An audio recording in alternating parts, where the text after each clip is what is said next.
wakati wa wana wa Israeli Mungu alishuka kwa njia ya Musa.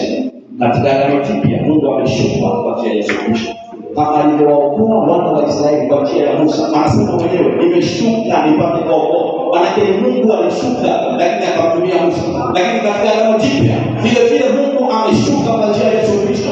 Alisikia maumivu tuliyokuwa nayo. Alisikia mateso tuliyokuwa nayo. Ndio maana akashuka. Soma kitabu cha Yohana sura ya 1 mstari wa 14. Maandiko yanasema naye neno akafanyika mwili. Maana ni Mungu aliye neno anashuka kwa wanadamu kwa jinsi ya mwili. Anasema naye neno akafanyika mwili. Akakaa kwetu nasi tukauona utukufu wake. Kama mwana pekee atoka kwa Baba. Maana Mungu alisikia maumivu yetu. Alisikia kilio chetu. Akasema wakati huu simtumii tena mwanadamu. Wakati huu nashuka mwenyewe. Najipunguza mimi niliye neno. Najiweka kwa mwanadamu nizaliwe kama mwanadamu.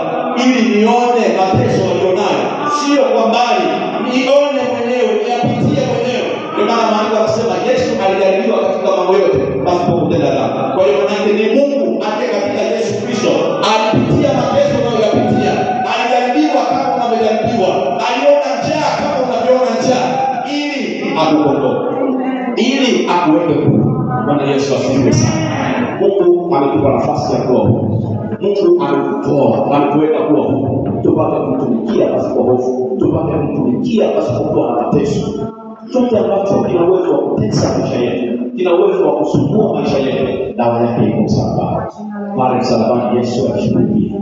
Bwana Yesu asifiwe sana. Anataka Mungu twende kwa ujasiri, ukapokee hiyo neema kwenye kijana cha Yesu.